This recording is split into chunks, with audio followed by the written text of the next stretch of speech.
नमस्कार, मैं हूं विशाल शर्मा और आप देख रहे हैं मनी सेंट्रल। ये एक ऐसा शो है जहां हम गवर्नमेंट पॉलिसी से लेकर इकोनॉमी, शेयर बाजार और पर्सनल फाइनेंस यानी आपकी जेब से जुड़े मसलों पर बात करते हैं। इन मसलों को आसान भाषा में विस्तार से समझाने के लिए हमारे साथ मौजूद हैं मनी 9 के एडिटर प्रियंका संभव। मैडम, आपका मनी सेंट्रल में बहुत स्वागत है। Thank you Vishal. अमेरिका और चीन के बीच लंबे समय से चल रहा ट्रेड वॉर अब सुलझता हुआ नजर आ रहा है। लंदन में दोनों देशों के बीच हुई ट्रेड नेगोशिएशंस के बाद संकेत मिले हैं कि दोनों देश समझौता करने पर राजी होंगे। किन किन मुद्दों पर समझौता हुआ, इस डील से अमेरिका को क्या फायदा होगा, जानने की कोशिश करेंगे। इसके अलावा आज चर्चा करेंगे यूपीआई पेमेंट। मोदी सरकार बड़े यूपीआई ट्रांजैक्शंस पर एमडीआर यानी मर्चेंट डिस्काउंट रेट लगाने पर विचार कर रही है। क्या 3000 से ज्यादा के यूपीआई ट्रांजैक्शंस पर चार्जेस लगाने की तैयारी है? कैसे लगेगा चार्ज?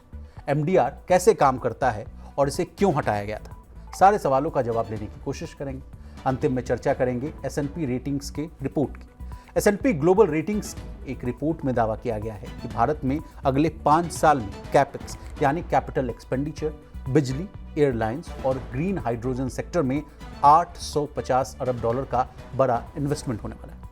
अब किन किन सेक्टर्स में भारी निवेश किया जाएगा और इसके पीछे की क्या कहानी है, कौन लाएगा इतना पैसा, कैपेक्स में दोगुनी वृद्धि करने के पीछे की मंशा क्या है, आसान भाषा में समझने की कोशिश करेंगे। तो चलिए फटाफट करते हैं मनी सेंट्रल की शुरुआत। लंबे समय से एक दूसरे के साथ तनातनी में उलझे अमेरिका और चीन ने आखिरकार ट्रेड टेंशंस को खत्म करने के लिए फ्रेमवर्क पर रजामंदी जो है कायम कर ली है। मीडिया रिपोर्ट्स के मुताबिक दोनों देशों के प्रतिनिधि लंदन में सहमति बनाने के बाद अब अपने अपने नेताओं से हरी झंडी का इंतजार कर रहे हैं। प्रियंका मैम, अमेरिकी कॉमर्स सेक्रेटरी हावर्ड लुटनिक का भी बयान आया है। उन्होंने कहा कि इस सहमति से रेयर अर्थ मिनरल्स और मैग्नेट से जुड़ी समस्याओं का समाधान हो जाएगा। ये खबर ना सिर्फ अमेरिका के लिए राहत भरी है बल्कि ग्लोबल इकोनॉमीज के लिए भी एक अच्छी खबर है। आप कैसे देख रहे हैं इस खबर को? बिल्कुल विशाल, ये अच्छी खबर है और भारत के लिए भी इसमें एक अच्छी खबर आ ही गई है शाम तक, जब तक हम इस खबर को देखा जिस तरह से डेवलप हुआ है। पर पहले अमेरिका और चाइना के बीच की तनातनी, आपने जो शब्द का इस्तेमाल किया, इस तनातनी में अपर हैंड जो है वो चाइना ने ले लिया, क्योंकि चाइना के पास है dominant position rare earth minerals की माइनिंग का, उसकी रिफाइनिंग का, और इस डोमिनेंट पोजीशन का उसने सही फायदा उठा लिया है। उसने एक आर्म ट्विस्टिंग टैक्टिस अपनाई। उसने अमेरिका का, हम कह सकते हैं, हुक्का पानी बंद कर दिया और केवल अमेरिका ही कहीं नहीं, और भी देश, इसमें भारत भी इस लपेटे में आ गया और उसने कहा मैं ये नहीं एक्सपोर्ट करूंगा। भारत के लिए उसने एक नया, भारतीय जितने OEM है उनके लिए कुछ नए लाइसेंस के नियम बना दिए कि आपको, मतलब जटिलता बढ़ा दी। अमेरिका को बंद कर दिया, अमेरिका ने उधर बंद कर दिया कि हम चाइना को बोइंग जो है वो रोक दिया, सेमीकंडक्टर्स की सप्लाई रोक दी। चाइना ने जब रेयर अर्थ मिनरल और मैग्नेट को रोका तो उससे खतरा ये पैदा, ज्यादा अमेरिका पर खतरा पैदा हो गया, क्योंकि ये जो रेयर अर्थ मिनरल और मैग्नेट है इनका इस्तेमाल जो है मैन्युफैक्चरिंग में जबरदस्त होता है। शायद सबसे टॉप ऑफ द खबर हम देखते हैं कि ईवी पर असर पड़ेगा, पर ईवी नहीं, स्मार्टफोन से लेकर के लैपटॉप से लेकर के स्पेस स्टेशंस में इस मिनरल का इस्तेमाल होता है और इसीलिए अमेरिका को घुटने टेकने ही पड़े चाइना के सामने। प्रियंका मैम, इस कहानी में बार बार ये जो शब्द है जो सुनने को मिलता है कि रेयर अर्थ मैग्नेट्स और मिनरल्स, ये होता क्या है? इसको बहुत ही आसान भाषा में मैं आपसे समझना चाहूँगा, जिसके लिए इतनी जो रार है, ग्लोबल अनसर्टेनिटीज़ बढ़ गई, बीच में जो सब माहौल था मैडम वो बहुत ठीक ठाक बन रहा था। इधर अपन लोग अगर इधर देखें तो इंडिया और जो पाकिस्तान के बीच में जो हल्की तनातनी हुई वो एक बड़ा मूड माहौल ख़राब किया। उसके बाद फिर से जो चाइना अमेरिका के बीच में जो टसल शुरू हो गया, चाहे आपने ठीक कहा कि जो बोइंग विमान को लेकर जो बात कही गई, उसके बाद ये जो नया एलिमेंट आ गया कि भाई इसके बिना तुम जी नहीं सकते, तो वो जो था मामला चाइनीज़ का रेयर अर्थ मैग्नेट था। तो आपसे हम समझना चाहेंगे ये होता क्या है, और ये बड़ा सेमीकंडक्टर का विवाद जो है मैडम, कोविड के समय के आसपास हम लोग बहुत सुने थे। उस समय कहा गया था कि पूरी दुनिया में जो क्राइसिस है वो सेमीकंडक्टर्स को लेकर, चिप्स को लेकर है। गाड़ी का मैन्युफैक्चरिंग रुक जाएगा, तमाम इलेक्ट्रॉनिक प्रोडक्ट्स जितने हैं उन पर जो है टेंशन्स की बात कही जा रही थी। अब उसके बाद एक नया वर्ड सुनने को मिल रहा है कि रेयर अर्थ मेटल होता क्या, आप समझाइए। देखन में छोटे लगे, घाव करे गंभीर, ये है रेयर अर्थ मिनरल। कहाँ सेमीकंडक्टर की बात, कहाँ बोइंग की बात हो रही है, और ये देखिए ये छोटे छोटे रेयर अर्थ मिनरल जो कि अर्थ के बहुत ही इनर लेयर में मिलते हैं, जिस पर चाइना ने महारत हासिल कर ली है। ठीक है, अब चाइना का मैं जो नंबर देख रही थी ये रेयर अर्थ मिनरल का, क्या ये बताती हूँ, डोमिनेंट पोजीशन इसलिए कि माइनिंग 61% चाइना करता है, इसकी रिफाइनिंग 91% करता है, और सबसे इंटरेस्टिंग बात, इंडिया के पास 3rd लार्जेस्ट रिजर्व है, लेकिन हमने निवेश ही नहीं किया, इसलिए हम चाइना पर आश्रित हैं। तो रेयर अर्थ मिनरल जो है पृथ्वी के बहुत ही अंदर के लेयर्स में मिलता है, जिस पर चाइना ने महारत हासिल कर लिया, उसको निकाल करके रिफाइन करके बेचने का। कुल 17 तरह के हैं, उसके नाम भी बहुत इंटरेस्टिंग है, मैं पढ़ रही थी विशाल, लैंथनम, नियोडियम, प्रोसेडियम, ये मिनरल्स हैं, कुछ खनिज हैं, और इनमें एक स्पेशल मैग्नेटिक और इलेक्ट्रॉनिक गुण होता है। तो गाड़ियों के हम विंडोज में इसका इस्तेमाल देख रहे हैं, डोर्स में इस्तेमाल कर रहे हैं, ईवी में बहुत इंपॉर्टेंट कंपोनेंट है, लेकिन ईवी के साथ साथ आपके और मेरे स्मार्टफोन में भी ये नजर आ जाएगा, ये हमारे एयरप्लेन्स में भी नजर आ जाएगा। तो ये एक इंडस्ट्रीज, कई सारी इंडस्ट्रीज उसको इस्तेमाल कर रही हैं, और मोनोपोली थी चाइना की, तो चाइना ने जो उसको मन किया, उसको जो समझ में आया कि इस मिनरल से वो जो हाहाकार मचा सकते थे, मचा करके उन्होंने बाजी अपनी तरफ पलट ली है। अब यूएस जो है तैयार है, और जब हम पढ़ रहे थे कि यूएस के रिप्रेजेंटेटिव ने जो कहा है अपने बयान में, ये भी कहा कि रेयर अर्थ मिनरल और मैग्नेट को लेकर अब सहमति बनती हुई नजर आ रही है। और फिर हमने शाम आते और खबर देख ही ली, भारत पर भी इसका अच्छा असर है, लेकिन उसके पहले जो ओईएम्स थे उनके बीच में हड़कंप मच गया था। आप देखिए, ओईएम्स के पहले मैं मारुति की बात करना चाहूंगी। जापान में स्विफ्ट हैचबैक के प्रोडक्शन को रोक दिया गया, भारत में ई विटारा जो उनकी ईवी व्हीकल आने वाली थी, उसको लेकर के, इंपैक्ट को लेकर के डर गए। और एक एमके रिसर्च की जो रिपोर्ट में पढ़ रही थी, जिसमें चिंता देखिए बजाज ऑटो ने की, हम जैसे जैसे बात कर रहे हैं ये इसकी कमी हमें महसूस हो रही है, और जल्दी कुछ नहीं किया गया तो जुलाई में प्रोडक्शन का असर दिखेगा, ये बजाज ऑटो के राकेश शर्मा का कहना था।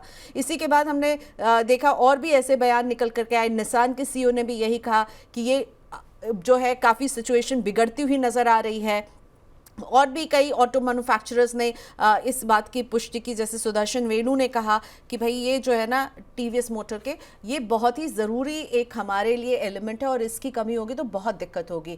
जब ये सारा विवाद चल रहा था, तब हमने देखा था कि ऑटो इंडस्ट्रीज़ के जो रिप्रेजेंटेटिव हैं, उन्होंने लेटर लिखा था, गोपनीय चिट्ठी लिखी थी, और सरकार से कहा था कि बहुत जल्दी आप इस मामले में इंटरवीन करिए। मतलब उसमें बहुत जल्दी के बाद, जानती है आप, कॉलम में लिखा हुआ था कि कुछ घंटों में आप जो है मंजूरी दिलवाइए, लेकिन वो ऐसा होता हुआ दिख नहीं रहा था। चाइना ने जो वो सर्टिफिकेट का जो टाइम वो बदला था ना, बोल रहे थे madam, new and user certificate दिया कि साबित कीजिए कि आप इसका इस्तेमाल डिफेंस में नहीं करेंगे, आप गाड़ियों में करेंगे, और उस सर्टिफिकेट को मंजूरी मिलने में ना 45 दिन लगते हैं, और आप कह रहे हैं, सीएम कह रहा था कुछ घंटे में सोल्यूशन दीजिए, नहीं तो हमारा पूरा जो चक्र है प्रोडक्शन का वो इफेक्ट हो जाएगा। इसको काटने की कोशिश भी की जा रही थी भारत की तरफ से, कहा जा रहा था कि यूरोप से ले लें, अमेरिका से ले लें, और तमाम दूसरे एशियाई देशों से लिया जाए। लेकिन आपने जो 45 दिन वाली बात कही, उससे मुझे याद आ गया कि अगर हम यूरोप से या अमेरिका से अगर ये रेयर अर्थ मैग्नेट्स अगर मंगवाते हैं, तो उसके लिए भी 60 दिन का वक्त लग सकता है। लेकिन जिस सियाम की आप बात कर रही थी मैडम, गोपनीय चिट्ठी लिखी गई थी, कहा गया था कि त्वरित इस पर कार्रवाई करिए, और उसके बाद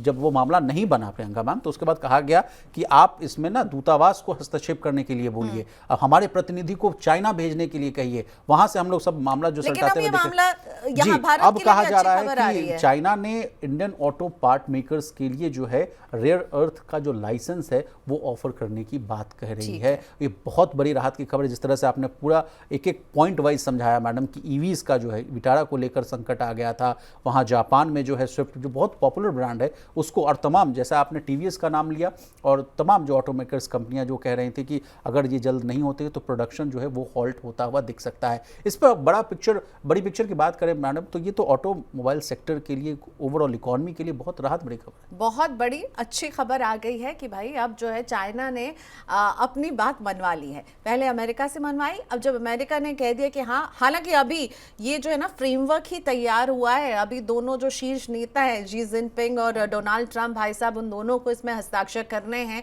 और दोनों का मूड ऐसा रहता है कि खबरें कभी भी बदल भी जाती है, लेकिन अभी तक तो अच्छे संकेत भारत के ऑटो सेक्टर के लिए, अच्छे संकेत कि उनको लाइसेंस जो है वो देने की अब बात चाइना ने कर दी है। तो ये अच्छी खबर, अच्छी अच्छे मूवमेंट्स हमें नजर आ रहे हैं और इसलिए आज एशियन मार्केट्स में जी। हमने देखा अच्छी खासी बढ़त रही। कल डाउ जोन्स में भी अच्छी खासी हमने बढ़त देखी, उसके साथ क्लोज हुआ है। भारत के बाजारों पर भी शिवरात्रि व्रत में इसका अच्छा असर रहा है।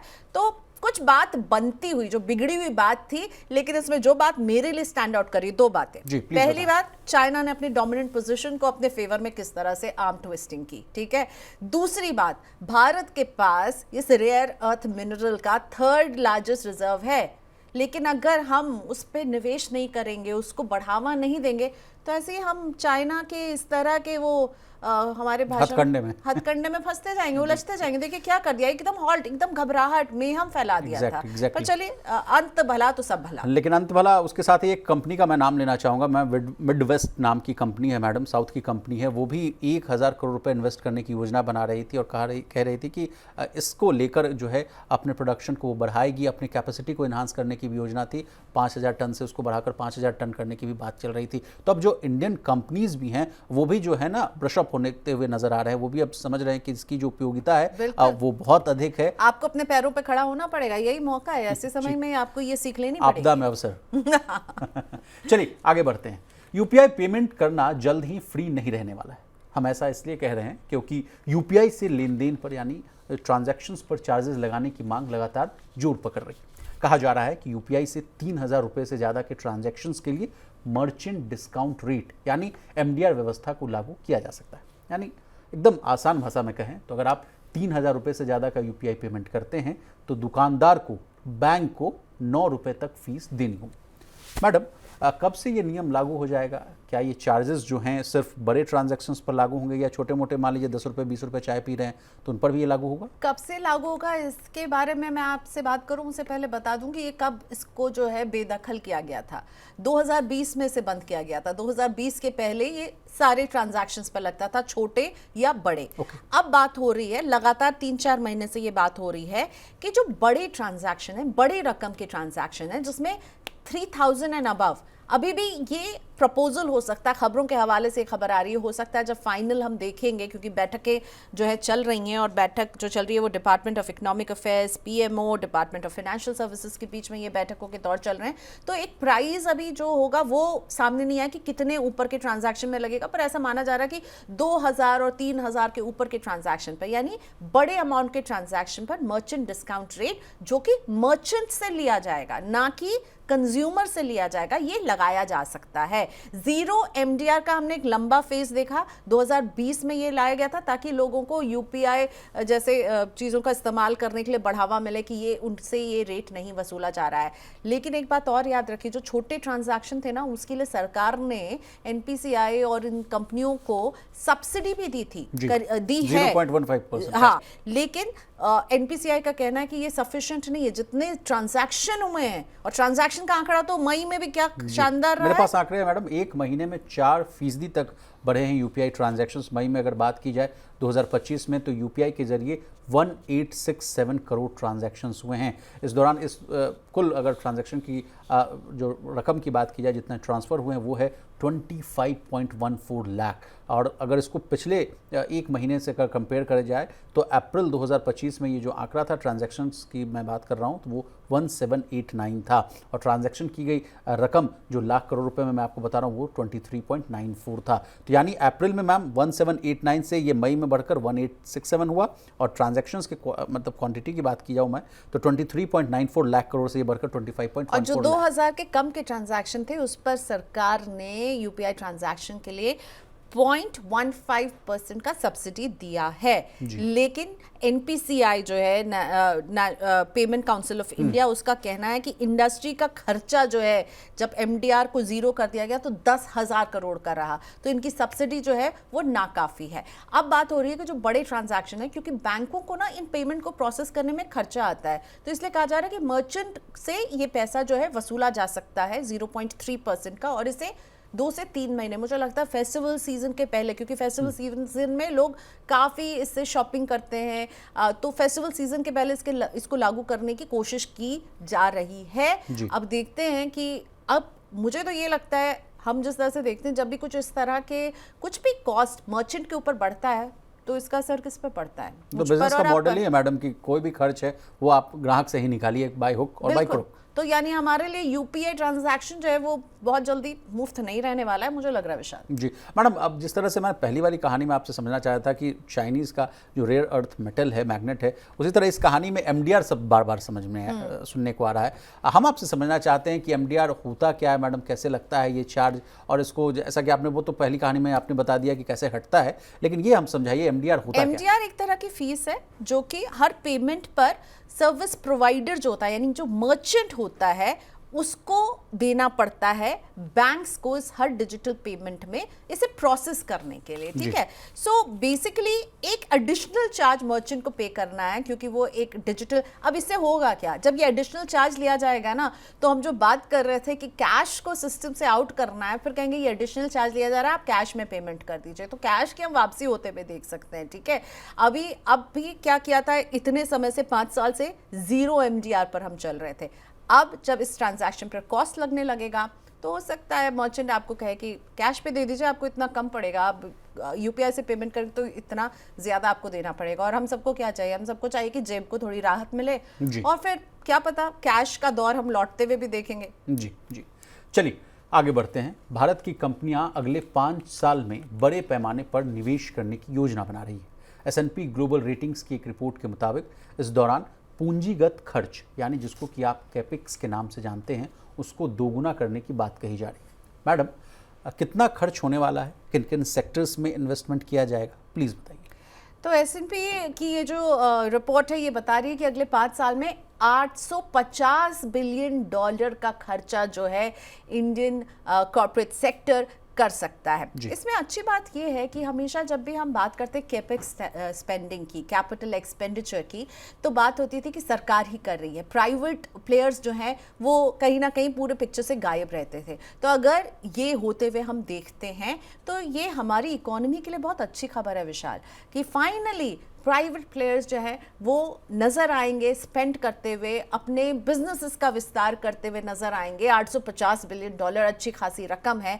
ये भी ध्यान रखिए कि अभी जब लिक्विडिटी बढ़ गई है सिस्टम में, इनके पास भी पैसा है और ये बहुत समय से स्पेंडिंग नहीं कर रहे हैं, तो बहुत सारे पैसे पर ये ऑलरेडी बैठे हुए हैं। तो अच्छी बात जो नज़र आ रही है, जो S&P हमें बता रहा है कि ये जो भी पैसा खर्च करेंगे ना, ये अपनी डोमेस्टिक फाइनेंसिंग बगैर डेट के करने वाले और अपने कैश फ्लो से करने वाले हैं। और किन सेक्टर्स में हम तेज़ी देखेंगे और इसकी ज़रूरत भी है, पावर जनरेशन में ये पूरे $850 बिलियन का 28% हिस्सा जो है वो पावर जनरेशन में जाएगा।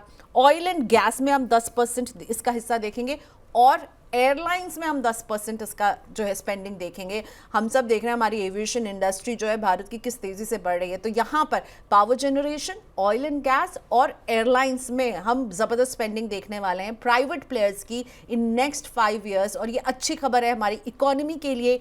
और एक जो वो प्राइवेट स्पेंडिंग पर एक हमेशा जो सवाल उठता रहा है, बना रहता था कि गवर्नमेंट तो खर्च कर रही है लेकिन आप इस पिक्चर से नदारद रहते हैं। पिछले साल क्या हुआ, हमारी जो ग्रोथ रेट थी वो जो उस पर ब्रेक लगा जोरदार, उसमें क्या हुआ, चुनाव की वजह से सरकार ने कैपिटल एक्सपेंडिचर नहीं किया, कम किया, ठीक है, प्राइवेट स्पेंडिंग हो नहीं रही थी। और इन सब में क्या हुआ कि जो अर्थव्यवस्था का पहिया है, ग्लोबल अनसर्टेनिटीज का अटैक, वो अटक गया था।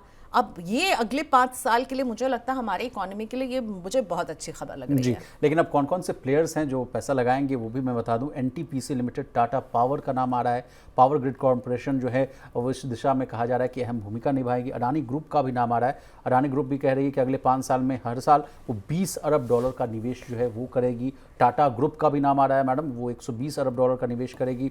और वो कहाँ निवेश होगा, वो कहा जा रहा है कि एयरलाइंस, सेमीकंडक्टर और इलेक्ट्रॉनिक्स क्षेत्र में करेगी। एयरलाइंस की भी बात कर लेते हैं मैडम, वहाँ भी आप जैसा कह रही हैं कि बहुत अच्छा निवेश करने की बात। इंडिगो और एयर इंडिया, ये दोनों जो एंटिटी है ना, ये अपने कारोबार को जो है 3 times बढ़ाने की कोशिश कर रही है साल 2035 तक। तो इनको अपनी फ्लीट बढ़ानी होगी, इनको अपना इंफ्रास्ट्रक्चर बढ़ाना होगा। कई ग्रीनफील्ड एयरपोर्ट हम भारत में आते हुए देख रहे हैं और इन सब को लेकर के एयरलाइंस, और अब जो है हम देख रहे हैं भारत की जो जनरेशन है, जिनके पास जो पैसा, डिस्पोजेबल इनकम जब उनके पास ज़्यादा होगा तो वो ट्रैवल भी करेंगे और इसका फ़ायदा एयरलाइंस कंपनियां भी उठाना चाहेंगी। और इसीलिए एयरलाइंस में इंडिगो और एयर इंडिया सबसे बिगेस्ट स्पेंडर्स नज़र आ सकते हैं। और जो हम बात कर रहे हैं कि जो स्पेंडिंग होगी अगले 5 साल में, उसका 10% हिस्सा जो है वो एयरलाइंस की तरफ से आता हुआ नजर आएगा, क्योंकि एयरलाइंस अपने इंफ्रास्ट्रक्चर को बढ़ाती हुई नजर आएंगी, अपने फ्लीट को। तो जब आप सोचिए अगर वो एक हवाई जहाज भी खरीदेगी तो उसमें कितने रोजगार जुड़े होंगे और उसके लिए इंफ्रास्ट्रक्चर खड़ा करना होगा, टिकटिंग सिस्टम से लेकर के वो ट्रॉली जिसमें आप सामान लेकर के जाते हैं, वो एयर हॉस्टेस जो आपको ग्रीट करती है, पायलट, वो इंफ्रास्ट्रक्चर, उसको लैंडिंग करने का, तो एयरलाइन का भी एक बड़ा खर्चा हम अगले 5 साल में भारत में होते हुए देखेंगे, इसका एक्सपेंशन। प्रियंका मैम, इस रिपोर्ट को जब मैं डिकोड कर रहा था तो एक दो पॉइंट्स मुझे बहुत ही रोचक लगे। एक तो लगा कि सबसे ज़्यादा जो खर्च करने की बात हो रही है, जो ज़्यादा फोकस किया जा रहा है वो रिन्यूएबल सेक्टर्स पर खर्च किया जा रहा है, और दूसरा कहा जा रहा है सेमीकंडक्टर्स पर। गौर करिएगा अगर आप, तो यही दोनों जो है वो अगली इकॉनमी को, अगले दशक की इकॉनमी को चलाने वाले दम रखते हैं। रिन्यूएबल्स देखिए, जिस तरह से हमारे देश में ही नहीं ग्लोबल अरीना की बात की जाए तो पावर सप्लाई का जो डिमांड है वो बहुत बढ़ता हुआ दिख रहा है। हीट वेव्स जो लगातार है, जो पॉलिटिकल टेंशंस वाली बात तो इसमें अगर आप ना ही जोड़ें तो बेहतर है। ग्लोबल वार्मिंग वाली बात आप और जोड़ उसमें सकते हैं। आपके लिए सौर ऊर्जा जो है वो बहुत इंपॉर्टेंट हो जाएगी, रिन्यूएबल एनर्जी बहुत इंपॉर्टेंट हो जाएगी, तो वहां पर हम देखेंगे स्पेंडिंग बढ़ते हुए। आपने सही पकड़ा है जी। लेकिन प्रियंका मैम, दूसरा जो पक्ष है वो है सेमीकंडक्टर्स वाला। सेमीकंडक्टर को लेकर जिस तरह से हम लोगों ने देखा बवाल खड़ा हुआ, तो तमाम कंपनियां इसको लगता है मिशन मोड में समझ रही हैं कि उसका क्या नीड है, और वो एक तरह से इनपुट के जरिए काम कर रहा है कि किसी भी बिजनेस में इनपुट की अगर ज़रूरत है तो वो लग रहा है अब सेमीकंडक्टर है। रेयर अर्थ मेटल्स वाला मामला देख लीजिए। तो ये मैं समझ पा रहा हूँ कि ये बहुत अच्छा कदम है। और जिस तरह से आपने डिस्पोजेबल इनकम की बात की, बढ़ने की बात की, उस पर भी मैं आपसे कुछ पॉइंट्स जानना और समझना चाहता हूँ। जिस तरह से इस बार के बजट में सरकार ने ऐलान किया 12 लाख तक की कमाई को टैक्स फ्री करना हो, अगर आप सैलरीड हैं तो 12,75 तक को, तो उससे क्या सिस्टम में डिस्पोजेबल इनकम की जो बात है, क्या सिस्टम में लिक्विडिटी आएगी, उससे डिस्पोजेबल इनकम बढ़ेगा, और क्या वो फिर से कंजम्पशन का जो पहिया वो चलाता हुआ दिखेगा? बिल्कुल, कंजम्पशन ये सबसे बड़ी ज़रूरत है, और ये कंजम्पशन जो है वो सिर्फ लोगों के हाथों तक पैसा पहुंचाने से नहीं होगा, उनको वो भी देना होगा कि वो क्या इस्तेमाल करेंगे, कहाँ खर्च करेंगे। कंजम्पशन का पहिया तभी घूमेगा जब उनके हाथ में जो पैसा आ रहा है वो इकोनॉमी में लगेगा, और उसको लगाने के लिए आपको उनको वो इंफ्रास्ट्रक्चर या वो चीज़ें देनी होंगी जो वो वहाँ पे जहाँ पे वो पैसा लगाए। अगर एक घर में अगर किसी को बिजली चाहिए, क्योंकि हम देख रहे हैं पावर में अच्छा खासा खर्च होने वाला है, ठीक है, अगर उसके पास पैसे आते हैं तो वो सोचेगा कि अगर मैं अभी जो है इधर उधर से बिजली लाऊं, क्यों ना मैं प्रॉपर बिजली अपने घर में लेकर के आऊं। तो पावर में खर्चा वो कैसे लेकर आएगा जब सरकार उसे प्रोवाइड करवाएगी, राइट? तो फिर हम इसीलिए हम देख रहे हैं कि ये डिस्पोजेबल इनकम का बढ़ना, इन इंडिया के कॉर्पोरेट सेक्टर का कहना कि हम खर्च करेंगे, ये सब कुछ इंटरलिंक्ड और हाल है। फिलहाल में प्रियंका मैम ये भी देखिए ना, जो आरबीआई ने जो बड़ा कदम उठाया रेपो रेट कट में कटौती करने की बात, उसके बाद कहा जा रहा है कि जो सीआरआर में 100 बीपीएस की कटौती की जाएगी, उसके बाद कहा जा रहा है कि 2.5 लाख करोड़ तक के जो लिक्विडिटी है वो मार्केट में आएगी। आप चूंकि म्यूचुअल फंड सेक्टर को भी बहुत करीबी से देखती हैं, वहाँ क्या बदलाव आने की उम्मीद है वो हम आपसे समझना चाहेंगे। देखिए, जब 2.5 लाख करोड़ की जो ये लिक्विडिटी जब आएगी बाजार में ना, तो मुझे लगता है धीरे धीरे आएगी, ये फेजेस में आएगी। ये सीआरआर कट एक रात में नहीं होने वाला है, 4 फेजेस में 25-25 बेसिस पॉइंट का होने वाला है। और ये भी एक बहुत बड़ी वजह है जो कंपनियों की स्पेंडिंग को बढ़ावा दे रहा है, और अभी भी अनसर्टनिटी बनी हुई है। तो ये जो जितनी म्यूचुअल फंड कंपनियां हैं ना, वो भी कैश के ढेर पर बैठी हुई हैं, उनको भी इसे डिप्लॉय करना है। लेकिन हाल फिलहाल के जो आंकड़े आए थे प्रियंका मैम, इन्फ्लोज में कहा गया था कि मतलब 22% के आसपास की गिरावट है, 25-26 हज़ार का जो था वो इक्विटी में गिरावट है विशाल, ये ध्यान रखिएगा, इक्विटी म्यूचुअल फंड में गिरावट है। सिप का इनफ्लो वहीं का वहीं बरकरार है जो पिछले महीने में रहा। इक्विटी म्यूचुअल फंड में गिरावट हमने 22% की गिरावट देखी है, और ये स्ट्रेट 51 महीनों के बाद हम इक्विटी म्यूचुअल फंड में इस तरह की गिरावट देख रहे हैं, इतनी बड़ी गिरावट देख रहे हैं। इस गिरावट के पीछे वजह अनसर्टनिटी। जुलाई में याद रखिए कि ट्रंप साहब और भारत के बीच की डील भी जो है वो सामने आने वाली है, ये एक अनसर्टनिटी बनी हुई है, ठीक है। इस अनसर्टनिटी को लेकर के हम जो है एक तरह का टेंशन देख रहे हैं कि क्या हो सकता है। हालांकि बोला जा रहा है भारत के फेवर में सब चीज़ें हैं, लेकिन ये कहीं ना कहीं अनसर्टनिटी बनी हुई है कि क्या होगा, क्या भारत के बाजार से पैसा और निकल करके जा सकता है। तो इस अनसर्टनिटी में क्या हम और बड़ी गिरावट देख सकते हैं। लोग इक्विटी में अपने एक्सपोजर को कम कर रहे हैं, इसीलिए हमने देखा कि डेट में एक्सपोजर को थोड़ा बढ़ा रहे हैं। तो बैलेंस एडवांटेज फंड, जहां पे इक्विटी और डेट दोनों में आपको एक्सपोजर मिलता है, थोड़ा सा अपने रिस्क को ना बांट रहे हैं, केवल इक्विटी पर ही नहीं सवार हैं, थोड़ा और एसेट को शामिल कर रहे हैं। और इसीलिए हमने इक्विटी म्यूचुअल फंड से एक तगड़ा जो है अब देखा कि आउटफ्लो रहा है, उतना बढ़िया इनफ्लो नहीं रहा। 19,000 करोड़ का ही आया, जबकि 24,200 करोड़ से ज्यादा का पिछले महीने आया था। तो एक घबराहट, एक अनसर्टेनिटी को लेकर सब कॉशियस स्टैंड ले रहे हैं। और विशाल, मुझे लगता है ये जायज है, अपना पैसा सभी को प्यारा होता है और सबको बचाना है, अनसर्टेनिटी में कहीं और ना गिर जाए, क्योंकि 6-8 महीने हमने बड़ी गिरावट देखी है। एसआईपी में नेगेटिव रिटर्न जब देखा लोगों ने तो हाहाकार मच गया। लोग कह रहे थे कि भाई जिस एसआईपी ने हमें करोड़पति बनाने का सपना साचा था, अब वो देखिए क्या होता हुआ दिख रहा है। वो महीना राजा बाजार थोड़े से सुधरे तो लोगों ने प्रॉफिट बुकिंग भी की। दो फैक्टर्स हैं। और मैडम प्रॉफिट बुकिंग करना कोई गलत बात थोड़ी, मेरा पैसा है, मेरे को उसमें रिटर्न मिल रहा है उस समय, तो मैं निकाल लूंगी। तो वही मई में ये दो ट्रेंड्स जो है ना वो म्यूचुअल फंड इंडस्ट्री में हावी रहे, प्रॉफिट बुकिंग और दूसरा इक्विटी में थोड़ा सा अपने एक्सपोजर को इन्वेस्टर्स ने कम किया है। चलिए प्रियंका मैम, आपका बहुत शुक्रिया, आपने कीमती समय निकाला, तमाम विषयों को बहुत ही आसान भाषा में विस्तार से समझाने की कोशिश की। तो आज के मनी सेंट्रल में बस इतना ही। इसी तरह देश, दुनिया और बिजनेस जगत से जुड़ी तमाम ताजा तरीन खबरों के लिए बने रहिए हमारे साथ और देखते रहिए मनी नाइन।